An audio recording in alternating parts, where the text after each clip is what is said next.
My name is Allison Turner, 32 years old, living in Charlotte, North Carolina. I used to believe I was the happiest woman in the world walking beside David, the 40-year-old, successful, calm husband I loved and married 8 years ago.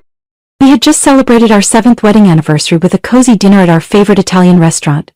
The flickering candlelight, the shimmering wine, and our friends' toasts made me believe our marriage was as intact as it was in the beginning. But sometimes, life is cruel in ways no one can foresee. 3 days after the party, while editing some keepsake photos on my computer, I accidentally found a strange file on the hard drive. A file David had transferred from our shared camera. Curious, I opened it. The screen displayed clear images. My David, holding the waist and passionately kissing a blonde woman in a hidden corner of the restaurant. Her face was turned to the side, but the sly look in her eyes was unmistakable. I froze, my hands trembling so much I had to set my coffee cup down to keep from spilling it. My heart felt like it was being crushed. That afternoon, David came home after work. He stepped into the kitchen wearing the smile that for years had been my source of peace. But this time that smile made my skin crawl. I straightened up, my voice dry. "Do you have anything you want to tell me?" David stopped, a flash of worry crossed his eyes briefly, but he regained his composure. "What's wrong, Allison? What's going on?" I held up my phone screen in front of him. The reflection in David's eyes said everything I didn't need to say. He turned pale but tried to speak gently. It's not what you think. Allison, I swear it was just a moment of weakness, just one kiss, nothing more. I scoffed, tears streaming down my face, but my voice was sharp as a blade. One kiss? You call this one kiss? So all these years your vows were worth this cheap betrayal? David took a step back, his voice breaking. Don't blow this out of proportion. I didn't sleep with her. This isn't worth... Not worth it? I nearly screamed. You dare look me in the eye and tell me that what I saw isn't worth the pain? You shattered my trust for a moment of filthy excitement and expect me to accept it? David stammered. Allison, I'm sorry, I don't know what to do. I tossed my phone onto the sofa. My tears had stopped, but my heart felt cold and empty at every word he said. You don't need to say anything else. I need time. I need space. I won't stay here tonight. David stiffened, his voice breaking. Where are you going? Allison, please don't. I didn't answer. I went upstairs, threw a few clothes into a suitcase. Before zipping it up, I looked at him. The man I had once trusted with my life. You made your choice, now it's my turn.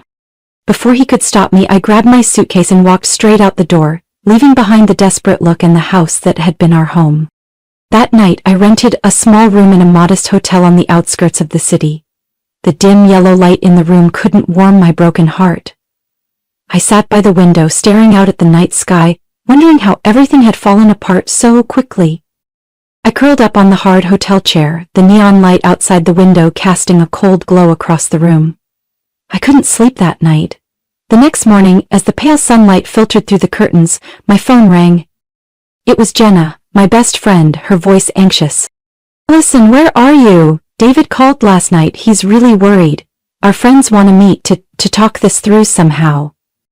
I stayed silent for a few seconds before speaking. To me, the place. They chose a small diner on the west side of the city, where few people we knew would go. When I arrived, dusk was falling. Through the window, I saw David and his closest friends, the ones I had once considered my second family. David's hand played with his coffee cup, his eyes glued to the door, unable to hide his worry. I pushed the door open. The whole table looked up at once. Jenna stood, about to hug me, but I shook my head gently. I'll sit here, far enough from David so I can breathe. The tension was thick. David started to stand but sat back down, his eyes fixed on me with longing. Before they could speak, I placed an envelope on the table. Inside were the photos I had printed the night before, undeniable proof. Before you tell me to forgive or say anything noble, look at these. Who among you knows this woman, the one who helped David destroy my life? Silence fell. The only sound was the clink of a coffee spoon falling onto someone's plate. Finally, a woman I'd only met a few times at company parties. Sienna Carter. Cleared her throat. Maybe. It's best if I introduce myself. I'm Sienna, the person Allison is referring to.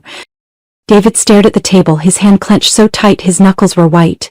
I fixed my eyes on Sienna, anger tightening my throat, but my tone stayed controlled. Do you feel proud? Tell me, what do you want by stepping into someone else's marriage? Sienna didn't look the slightest bit embarrassed. Instead, she offered a faint smile, her voice soft as a breeze but chilling. Allison, I didn't step in. David came to me. We're just people in the same circle who share a view. Marriage shouldn't be a cage. An open marriage brings freedom, helps both grow, understand each other better. I laughed, a bitter laugh of someone betrayed. How wonderful. So, I'm so stupid I need people like you to teach me how to keep a husband, how to keep a marriage? David quickly interrupted, his voice trembling. Allison, please listen to me. I just thought if I tried it once, then I'd figure out how to tell you. I didn't mean to hide it forever. Tried it once? You tried by secretly kissing another woman and expect me to understand? My voice was no longer calm. Jenna finally spoke, her eyes pleading. Allison, everyone is just thinking about your happiness. We all want you and David to be stronger. I met Jenna's eyes, memories of our closeness hitting hard, but my voice stayed firm. My happiness? You crush my trust and call that for my happiness? Sienna's voice remained steady, as if lecturing. Allison, if you tried to see things with a broader view, you'd realize this is an opportunity. You didn't lose David, you just gained experience, more richness in life. I clenched my fists, staring straight at her. You speak as if I should thank you for granting me this experience. Enough! I didn't come here to listen to you promote this so-called open marriage of yours. I got to my feet, heart racing but my tone firm. Thank you, now I see clearly. All of you only protect each other. No one ever really cared about me or my marriage. David's voice rose behind me as I stepped away. Allison, please, I love you. I didn't stop, just spoke without turning back. You lost the right to say that a long time ago. I left that diner that day filled with pent-up anger, but my heart was full of determination. I wouldn't allow myself to fall. That night, when I returned to the apartment, David was already waiting in the living room. The moment I opened the door, he rose quickly, hope flickering in his voice. Allison, I know today was more than you could bear, but please, give me a chance to explain more. I don't want to lose you. I avoided his gaze, walked straight to the master bedroom, quietly packed my clothes, personal documents, and moved them to the office room. Allison, what are you doing? You can't do this. This is our home. David followed, his voice panicked. I answered without turning my head. This used to be a home. Now it's just a shelter until this is over. From now on, I'm staying in the office. We live apart. You take care of yourself, I'll take care of myself. I locked the door of the office room before David's stunned eyes. That night, I didn't sleep, but not because of sorrow like the night before. It was because I was planning my next steps. The next morning, I called a reputable private investigator's office in Charlotte. A man named Lucas Grant, calm and professional, took my request. I spoke plainly. I need solid proof of my husband's infidelity. Photos, videos, recordings, the more the better. I don't want him twisting things in court. Lucas arranged to meet that afternoon to discuss details. During the meeting, I provided all the necessary information. David's schedule, the places he often went, his recent connections. Lucas listened carefully, then nodded. We'll handle this as discreetly as possible. You can trust us, Allison. In the days that followed, David kept trying to reach me. He knocked on my door every night, brought food, flowers, even old gifts that once marked our memories. Each time I only answered briefly. I don't need anything. When you're ready to talk about divorce, bring your lawyer. But David didn't give up. One evening, as I was preparing work documents, he hovered outside the door, his tone pleading. Allison, I know you're angry, but please just hear me out once. You can hate me, but don't hate this idea. Open marriage isn't a bad thing. It'll make us stronger, closer. I closed my eyes, trying to keep my voice steady. David, you shattered my trust and now you want to preach philosophy. I won't take part in that, and you should know everything you say, everything you do, I remember it all. The more time passed, the more desperate David became. I knew he wasn't just afraid of losing me, but afraid of losing everything he thought he controlled. A week later, Lucas called with news. We have enough. Photos, videos, recordings, all clear. If needed, we can provide certified copies for court. I let out a sigh of relief. Part of the battle now had a foundation. But David didn't stop. One night I came back to my room and noticed strange scratches on the office door lock. Searching through the drawer, I was startled to find that the 3 original photos I had kept safe from the start were gone. A chill ran through me as I immediately understood. David had hired someone to break in. He wanted to erase all evidence, or worse, use it to turn the situation around. The very next day I went to the largest locksmith shop in Charlotte and asked for the most secure locks they had. They recommended modern electronic locks with fingerprint and unique code access. I bought them without hesitation and personally replaced every lock on the office door and my temporary bedroom, carefully checking every detail myself. Since the night I discovered my lock had been tampered with, I knew David was no longer the man I once trusted. He had hired a locksmith, broken into my private space to erase what he feared. But I wasn't someone who could be cornered easily. The next morning I went to the largest locksmith shop in Charlotte and asked the staff for advice on the most modern, secure locks. I bought electronic locks with unique codes and fingerprint access. Back home I changed every lock on the office door and my temporary bedroom, personally checking every detail. Each time the door clicked shut, I felt a bit more at ease. I no longer kept the evidence at home. I sent all the photos, videos, and documents Lucas had gathered to a safe deposit box at the bank, with only me knowing the code and key location. I handed a copy directly to the lawyer I'd just contacted, Marcia Bell, a woman in her 50s who had won many complex divorce cases. Marcia met me in her office, her voice firm. "Allison, you did the right thing. Stay calm. The evidence will speak for you. My job is to handle the rest." While I quietly prepared my divorce paperwork, David and his old friends tried everything to get to me. First was Jenna, the one I had once considered a sister. One afternoon as I left work, she was already in the parking lot, waiting quietly. "Allison, please listen to me just once. Things aren't what you think. I know David was wrong, but please give him a chance. You still love him, don't you?" I looked straight at her. "Love? Love a man who betrayed and trampled on my trust? Jenna, you should ask yourself what kind of friend you've been before pleading for him." Jenna faltered, then quietly walked away. Not long after, David tried another tactic. One late night, just after I finished showering, he knocked on my door, his voice earnest. "Allison, I'm begging you, I miss you, I just want to hold you, just one hug. I promise I won't do anything to make you uncomfortable." I replied coldly, "Do you think I can believe a single word you say anymore? Go away." But he wouldn't let go. Another time I found a mini recording device hidden cleverly in the living room cabinet corner. I removed it, furious inside but outwardly calm. I knew they were trying to capture me losing control or falling into a trap to use against me in court. I didn't fall for it. Every day I tried to live as properly as I could.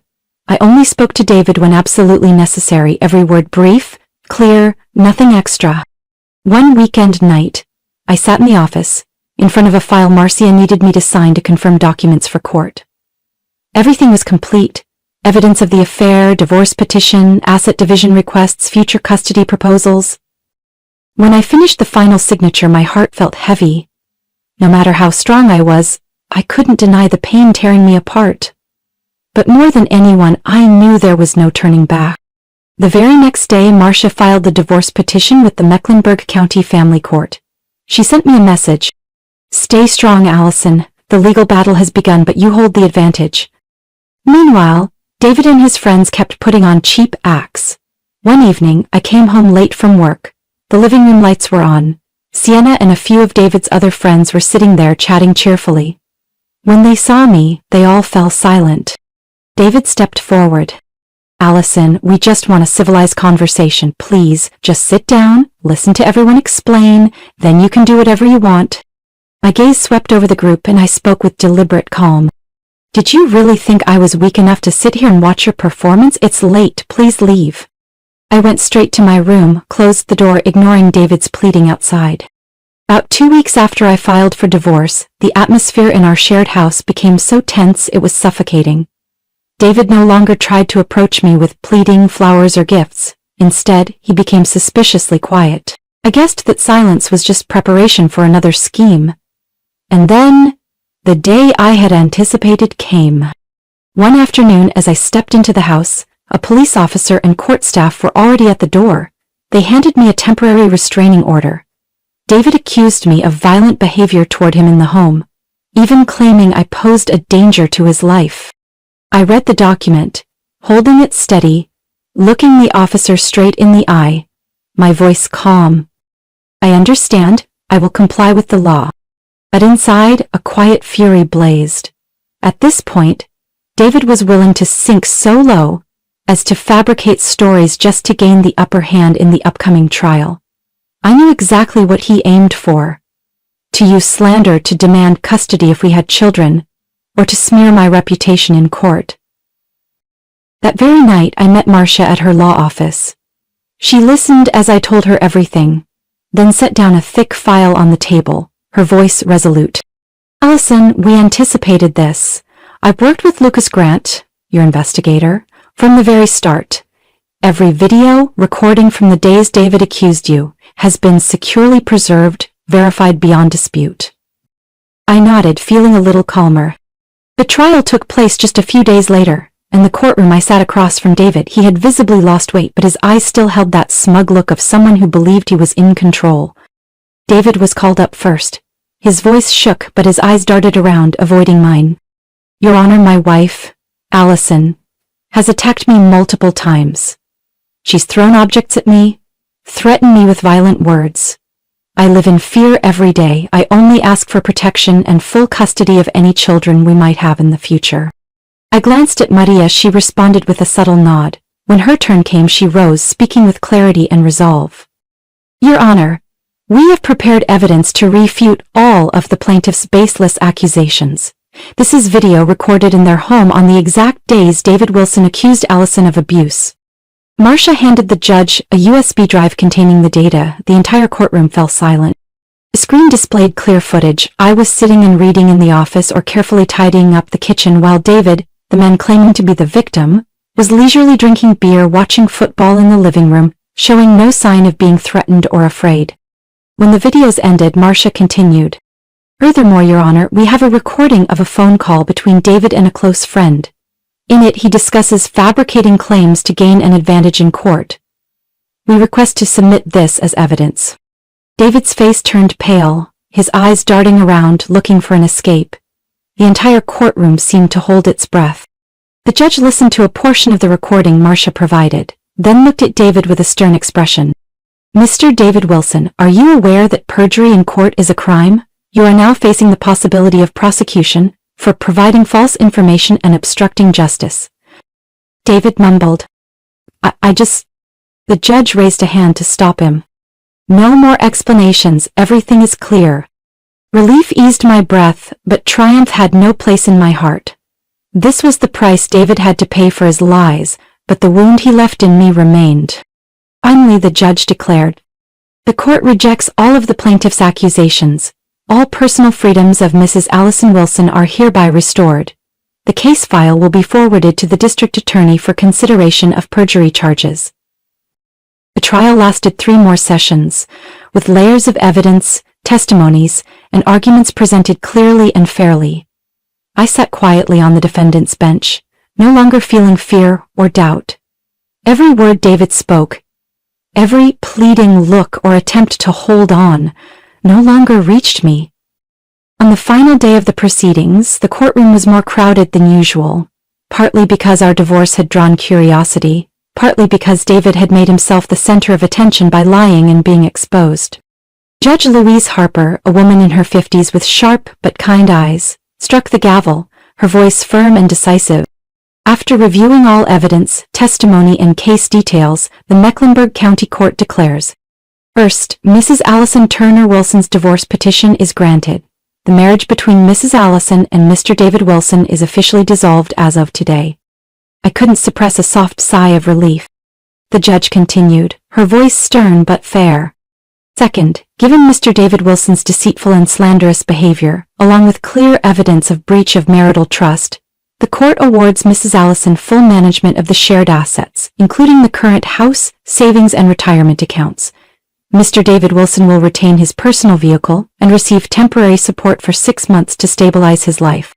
David lowered his head, unable to maintain the fake confidence he'd shown at the start. Third, regarding custody, At present, Mrs. Allison Turner Wilson retains full care and decision-making authority over any shared children, if any. Should there be children in the future or disputes arise, visitation rights for Mr. David Wilson will be entirely at Mrs. Allison's discretion. The room fell completely silent. I felt my heart heavy with the sadness of a broken marriage, but also a sense of peace knowing the truth had been upheld. After the trial, David approached me, his eyes red but still trying to soften his voice. "Allison, I'm sorry. If I could go back, I wouldn't choose that mistake." My eyes found his, no fury remaining, just a deep regret for the past we shared. "David, no one can go back. You made your choice, and today is the result of that choice." I left the courthouse with Marcia heading to the parking lot. Before we parted, she placed a hand on my shoulder. "You did very well, Allison. Now it's time to rebuild your life. Don't look back." I nodded, my gaze lifted to the clear blue sky of a late spring afternoon. In the days that followed, I spent time cleaning, organizing paperwork, and completing the transfer of assets. I looked at the house I had once called home, filled with both sweet and bitter memories. Every room, every step of the stairs, seemed to echo the laughter and conversations of days I thought were peaceful. But now, it was all in the past. One morning, as the first sunlight streamed through the window, I stood in the living room, my hand gently resting on the sofa, full of determination. I called a reputable real estate company and asked them to list the house for sale. I knew I couldn't keep living surrounded by painful memories. 2 weeks later, the house was transferred to a young family full of hope and joy as they moved in. Watching them settle in, I smiled softly, telling myself, this house deserves real laughter, not lies. I rented a smaller apartment, closer to downtown, where I could start fresh without the weight of the past pressing down on me every day. That first night in the new apartment, I pulled back the curtains and looked out at the sparkling city lights. A strange sense of freedom and peace filled me. I knew the journey ahead would have its challenges, but at least I had reclaimed the most important thing, my dignity and the right to take charge of my life. Life in the new apartment brought me a sense of relief, but the pain and resentment over what David and his friends had done never faded. I knew I couldn't just turn my back on the past and do nothing. Those who destroyed my family, who encouraged and shielded David, needed to face the consequences of their choices. One early summer morning, as I sat by the window sipping coffee, I opened my laptop and began searching through something I had never paid attention to before. The internal regulations of the company where David and Sienna worked. A major financial firm in Charlotte with extremely strict professional ethics policies. I read every line over and over, my heart racing when I found what I needed. Romantic relationships were not allowed between employees when they showed signs of affecting work or the office environment. That same week, I scheduled a meeting with Marcia. She listened as I laid out my plan, her eyes flashing with agreement. "Allison, this is a smart move. We don't need to mention open marriage or personal matters. We'll just focus on the violation of company policy. The consequences will be serious enough." I inclined my head slightly, speaking with resolve. "I don't need David and Sienna to lose their jobs. I don't need to humiliate them. I just want those who enabled and encouraged that betrayal to see that rules are not a game." Marcia assigned a team of lawyers to handle the case file. We gathered evidence. Emails, messages, photos of after-house meetings between David, Sienna, and several mid-level managers at the company. People who had stayed silent or even turned a blind eye as their affair spread through the office.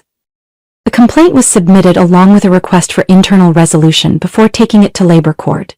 At first, the company appeared confident, but when faced with undeniable evidence, they began to waver. One afternoon, the company's legal representative contacted Marcia. "We hope to settle this quietly. The company offers compensation and promises to review disciplinary actions against those involved, excluding Miss Sienna Carter and Mr. David Wilson, if the plaintiff agrees to keep this matter confidential." She watched me quietly, letting me decide. I said only one sentence. "I'll keep my word, as long as David and Sienna keep their jobs. I don't need to disgrace them publicly, but those who covered for them must be held accountable." In the end, we reached an agreement. A large enough compensation to give me financial freedom for several years, and the company was forced to fire 3 mid-level managers who had ignored David and Sienna's violations, helping create a toxic work environment. The day we signed the agreement, I felt part of the burden lift from my shoulders. I used that compensation to clear the remaining debts from the divorce, put most of it in savings, and bought a small apartment near the park, where I had always dreamed of taking morning walks. I also set aside a portion for a small scholarship fund at my old university, the place where I started everything with nothing. I wanted to plant something positive from the losses I had endured. David and Sienna. They stayed at the company, but I heard they no longer received the respect they once had. The whispers, the scrutinizing looks made them realize not everything could stay hidden forever. In the months after everything ended, my life gradually settled into a new rhythm. No more sleepless nights filled with pain, no more mornings waking with a heavy heart. I began truly living for myself, one day at a time. My work at the architecture firm where I had spent many years became a solid foundation. I immersed myself in new projects, poured my heart into every design, every line on the paper.